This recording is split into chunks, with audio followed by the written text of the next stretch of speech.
사순절 21날입니다. 여러분 모두를 예수 그리스도의 이름으로 축복합니다. Day 21 발바닥으로 밟는 곳마다 라는 제목을 가지고 여호수아 1장 3절의 말씀으로 시작합니다. 너희 발바닥으로 밟는 곳은 모두 내가 너희에게 주었노니. 아멘. 서클 메이커가 출간된 이후부터 많은 독자가 내게 이메일과 편지를 보내 자신의 꿈과 가정과 직장을 위해 기도해달라고 했다. 도심의 어느 교사는 자기 반 아이들에게 원을 그리며 기도했고, 어떤 부동산 중개업자는 중개 의뢰 계약업자로서 자신이 소개해야 할 부동산을 위해 기도했으며, 의사와 간호사들은 자신이 돌보는 환자들을 위해 중보했다. 어떤 국회의원은 캐피톨시를 위해, 그리고 미국 축구연맹의 어떤 목사는 자기 팀의 축구 연습장을 위해 기도했고, 심지어 자신이 거래하는 은행에 동그라미를 그려놓고 재정적 기적이 일어나기를 기도했던 사람도 있었다. 기도 중에 뭔가에 동그라미를 치는 행위가 마법의 힘을 가진 건 아니다. 하지만 여기에는 성경적인 근거가 있다. 이스라엘 백성은 여리고 성벽이 무너질 때까지 여리고 성을 계속해서 돌았다. 40일 기도는 바로 그 사건에 기반을 두고 있다. 우리는 시작하자마자 돌기를 멈추는 경우가 많다. 기도의 동그라미는 그저 하나님이 응답하실 때까지 기도한다는 걸 뜻하는 상징일 뿐이다. 설령 응답이 생각보다 오래 걸리더라도 언제까지나 기도하겠다는 각오의 표시인 것이다. 원을 그리면서 그렇게 하는 기도는 하나님께 원하는 걸 받아내는 요술이 아니다. 하나님은 램프 속의 요정이 아니고 당신의 소원은 그분의 명령이 아니다. 그분의 명령이 당신 소원이 되는 게 100배 더 낫다. 그렇지 않다면 기도의 원을 그리지 않고 제자리에서 맴돌기만 할 것이다. 기도의 원을 그리는 이유는 하나님의 뜻을 분별하기 위함이다. 그분의 전능한 뜻이 당신의 소망이 되기 전까지 당신의 기도는 능력의 공급처에 연결되지 못한다. 또한 당신이 원하는 걸 갖는 것도 기도의 목적이 아니다. 기도의 목적은 하나님이 원하시는 꿈과 기적을 위해 기도하면서 그분을 영화롭게 하는 것이다.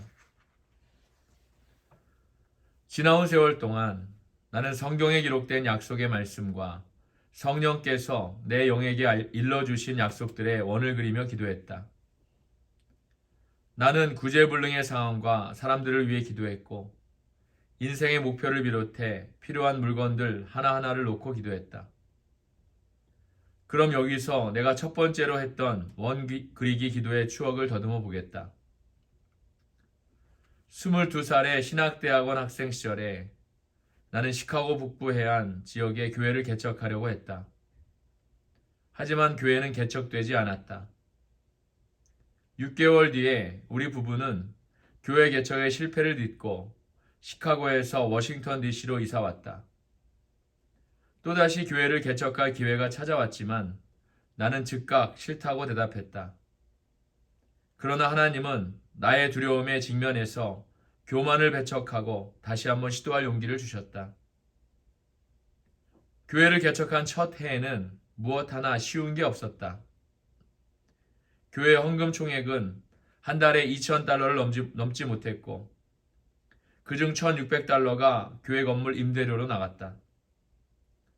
우리는 공립학교 식당을 빌려서 주일 예배를 드리고 있었는데, 어느 주일에는 참석교인이 전부 합쳐서 25명이었다. 나는 예배 중에 눈을 감는 법을 배웠다. 눈을 떠서 보기가 너무도 괴로웠기 때문이다. 나 자신이 너무 초라해 보였고 맥이 풀렸다. 하지만 바로 그것이 하나님이 원하시는 것이었다. 그로 인해 우리가 배운 건 철저한 의존이었다. 우리의 철저한 의존은 하나님이 위대한 기적을 행하시게 하는 싱싱한 재료였다. 어느 날 머릿속으로 하나님이 캐피톨 힐에 세우기 원하시는 교회를 상상하고 있을 때 성령께서 내 안에 기도 행진을 해보라는 마음을 주셨다. 나는 교회 사무실로도 사용하는 우리 집의 손님방에서 걸으며 기도드릴 때가 있었지만 이번에 성령이 주신 마음은 그것과 달랐다. 당시에 나는 여호수아서를 읽고 있었는데 그중 한 말씀이 나의 마음에 비수처럼 꽂혔다. 여호수아서 1장 3절의 말씀입니다. 내가 모세에게 말한 바와 같이 너희 발바닥으로 밟는 곳은 모두 내가 너희에게 주었노니. 아멘. 여호수아에게 주신 이 약속의 말씀을 읽는 순간 하나님이 나에게도 같은 말씀을 하시는 것처럼 느껴졌다. 캐피톨 힐을 중심으로 큰 원을 그리며 기도하면서 그 땅을 우리 것이라고 선포하라는 것이었다. 모세에게 하신 약속이 여호수아에게 그대로 전이된 것처럼 나에게도 우리 지역을 돌 충분한 믿음만 있다면 하나님이 그 약속이 나에게 전이되게 하실 거라는 확신이 들었다. 그래서 후덥지근한 8월의 어느 날 아침 나는 첫 번째 기도 행진을 시작했다. 그날은 내 생에 가장 오래 기도하며 걸었던 날이었고 가장 크게 원을 그리며 기도한 날이었다. 나는 캐피톨 힐에 있는 우리 집 대문을 나와 F가의 동쪽으로 걸은 뒤에 다시 남쪽의 8번가로 접어들었다가 이스트 캐피톨을 건너 도시를 4등분하고 있는 노스 이스트와 사우스 이스트의 갈래길에서 서쪽으로 방향을 틀어 M가의 사우스 이스트로 걸어갔다. 그렇게 원을 그리며 한 바퀴를 돌고 나서 북쪽으로 방향을 꺾어 사우스 캐피톨가로 걸어갔고 의사당 앞에 이르러서는 잠시 발걸음을 멈추고 그것을 위해 몇 분간 기도를 드렸다. 그런 뒤에 유니언역에서 오른쪽으로 돌아 집으로 오면서 마침내 장장 7.5km에 이르는 기도 행진을 끝마쳤다. 평소보다 느리게 걸어 기도 행진은 거의 3시간이 걸렸지만 하나님은 그 3시간의 기도를 지난 15년간 응답해 주셨다. 캐피톨 힐 지역을 기도하며 한 바퀴 돌았던 날 이후에 우리 교회는 도심의 7개의 자교회를 거느린 모교회로 성장했다.